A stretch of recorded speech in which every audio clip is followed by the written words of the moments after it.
Greetings to you all in the matchless name of our Lord and dear Savior Jesus Christ. I hope you're all doing well today. మనము ఈ లోకంలో చూసినట్టయితే తల్లిదండ్రులు కొత్తగా పుట్టిన పిల్లలకి పేర్లు పెడతారు.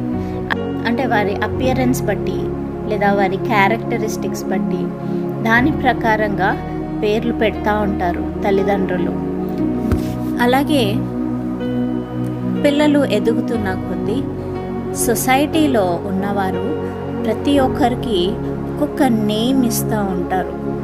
ఆ నేమ్ ఎలా అంటే వారిని మంచిగా అనే నేమ్ అయి ఉండొచ్చు, లేదా పొగిడే నేమ్ అయి ఉండొచ్చు, లేదా వారిని కించపరుస్తూ వారి గురించి తప్పుగా ఏదైనా ఫాల్స్ ఐడెంటిటీ వారి గురించి చెప్పినట్టు యూఆర్ యూస్లెస్, యూఆర్ క్రాప్ అని ఇలాంటి ఫాల్స్ ఐడెంటిటీ ఇచ్చే పేర్లు వారికి పెడతా ఉంటారు. సొసైటీలో ఇది చాలా కామన్. బులియింగ్ అంటారు స్కూల్లో అయితే. లావుగా అంటే బండోడా అని, సన్నగా ఉంటే బక్కోడా అని, అలాగా రకరకాలైన పేర్లు. ఇంకా లేడీస్ మధ్యలో కూడా ఏదేదో నేమ్స్ పెడతా ఉంటారు. She is useless, she is worthless. ఆ నేమ్స్ బట్టి మీరు అదే అని చెప్పడానికి లేదు. ఆమేన్. చూడండి, చాలామంది ఈ రోజులో ప్రేయర్స్ చేస్తారు, దేవుని దగ్గర విజ్ఞాపనలతో వెళ్తారు, రిక్వెస్ట్తో వెళ్తారు. అది ఒకవేళ జరగనప్పుడు, అది ఒకవేళ ఆలస్యమైనప్పుడు వారు ఏం చేస్తారు? వెంటనే దేవుని తిట్టడం మొదలు పెడతారు.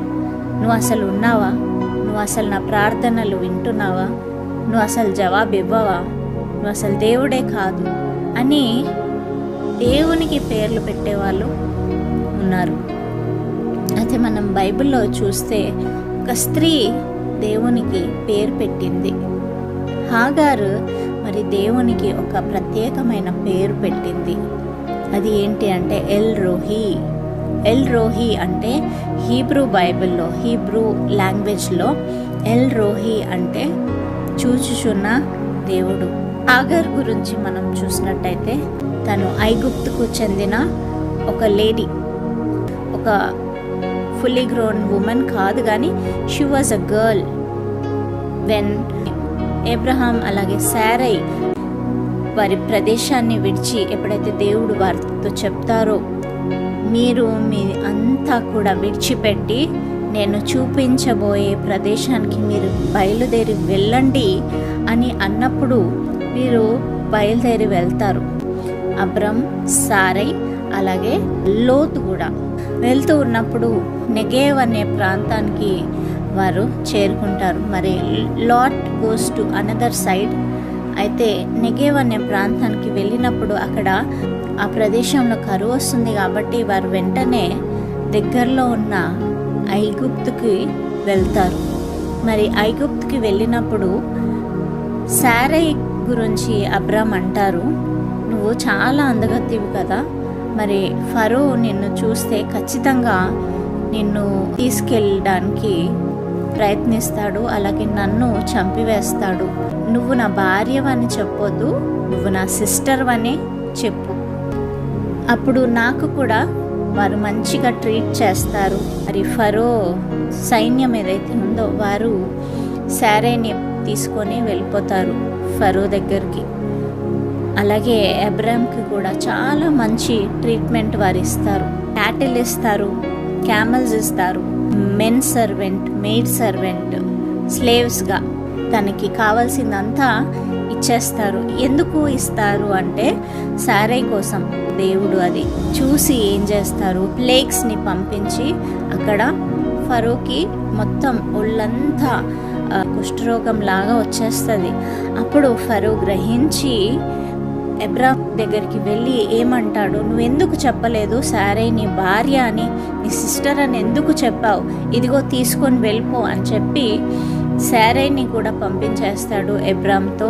అలాగే తను ఇచ్చినవన్నీ కూడా తనతో పాటు తీసుకొని వెళ్ళిపోమంటాడు.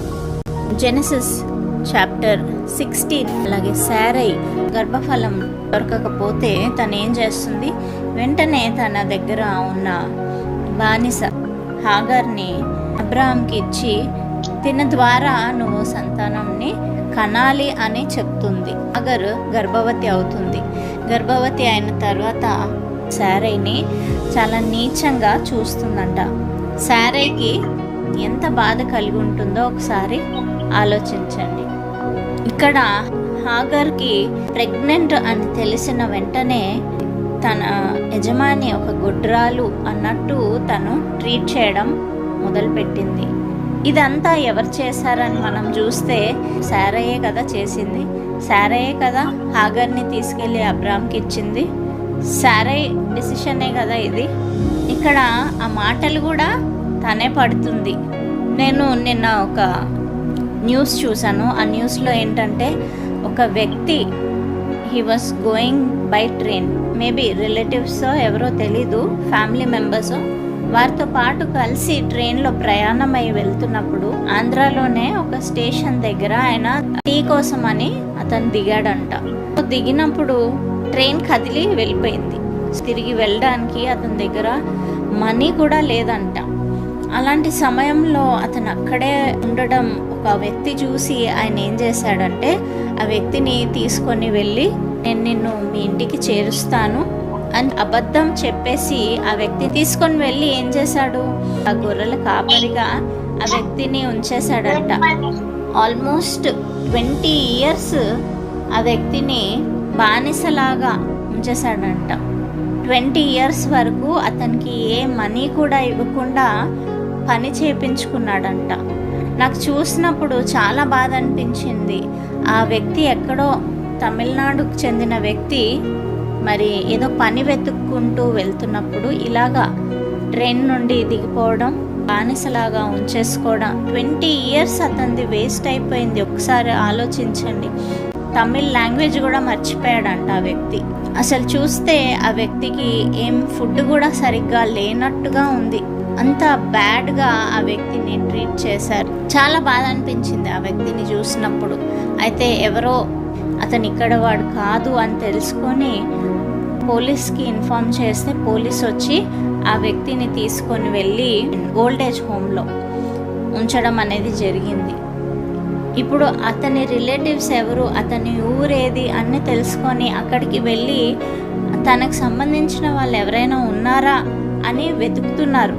అలాగే ఎవరైతే ఈ వ్యక్తిని 20 సంవత్సరాలు బానిసగా ఉంచారో శాలరీ ఇవ్వకుండా ఆ వ్యక్తిని పట్టుకొని జైల్లో వేసేసారు. ఆల్మోస్ట్ 15 years అనుకుంటా. అతను ఎంత పని చేయించుకున్నాడో 8 lakhs మనీ అతనికి తిరిగి కాంపన్సేషన్గా ఇవ్వమని ద కోర్ట్ హ్యాస్ డిక్లేర్డ్.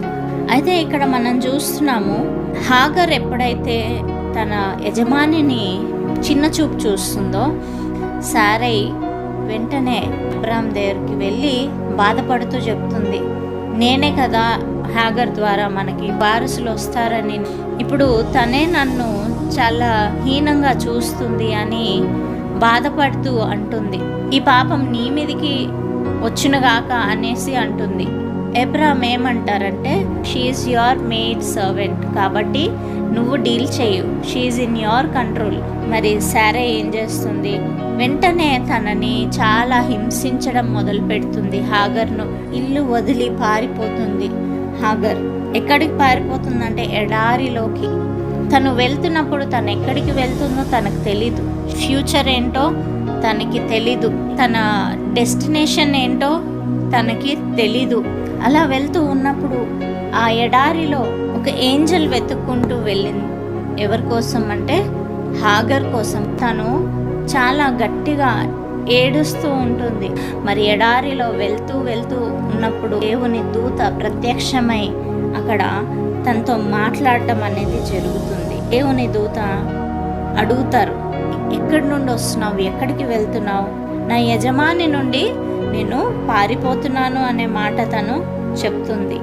అప్పుడు ఏంజల్ ఏం చెప్తాడు, నేను నీ డిసెండెంట్స్ని మల్టిప్లై చేస్తాను, నీ సంతానము ఎంతమంది ఉంటారో కౌంట్లెస్గా ఉంటారు, అసలు ఎవరు కౌంట్ చేయలేని number shall be your descendants అని దేవదూత అక్కడ మాట్లాడడం అనేది జరుగుతుంది.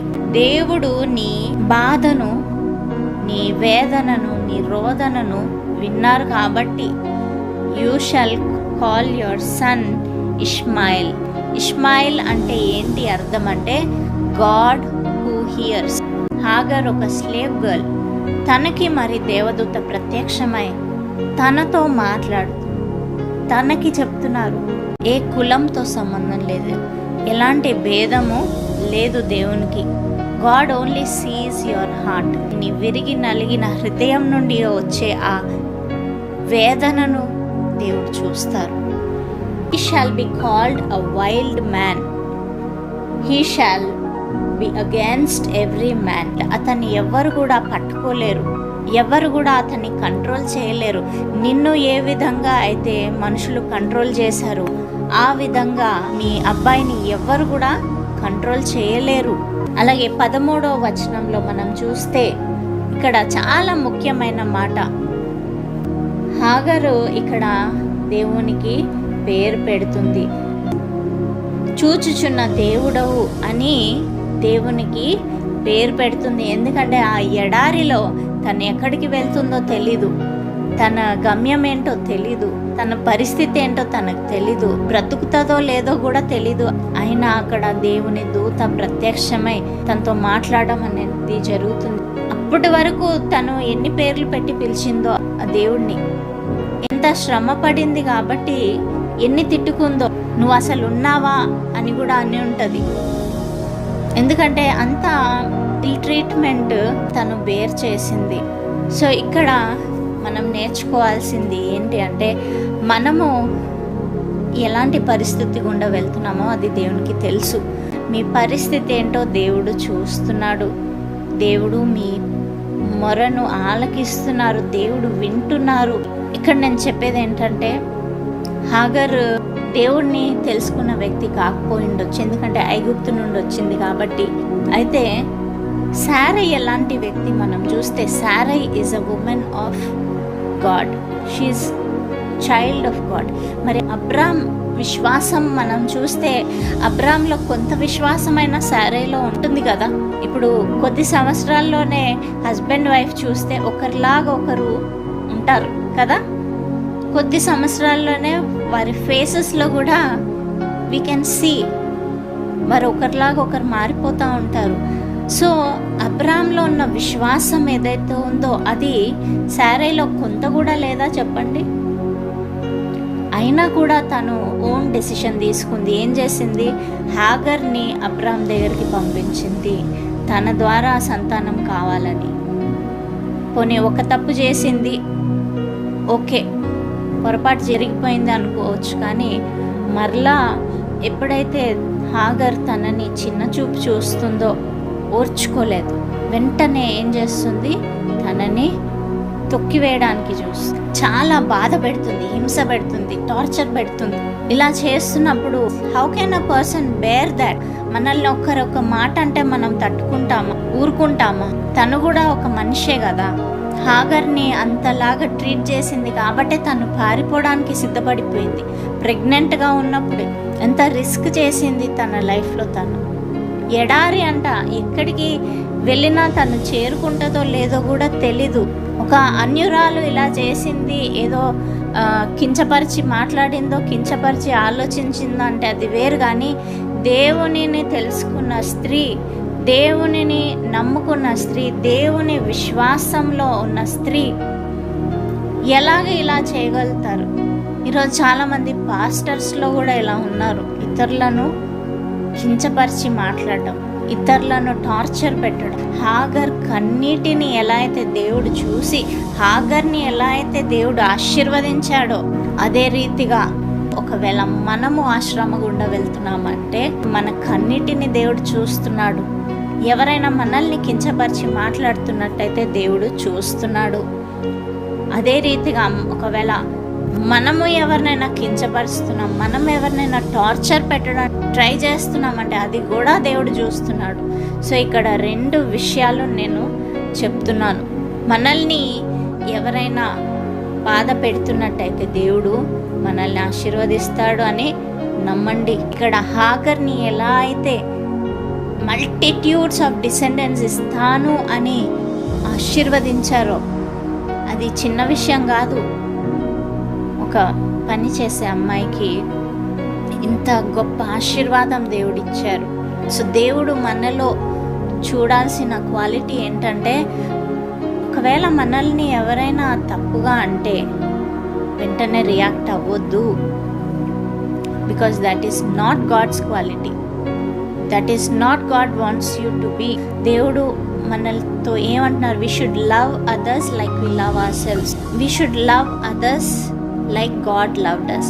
చూడండి, మన కింద ఎవరు కాదు. మనము ఎలా అయితే దేవునికి ప్రియమైన వారుగా ఉన్నామో ఇతరులు కూడా దేవునికి అంతే ప్రియమైన వారుగా ఉన్నారు.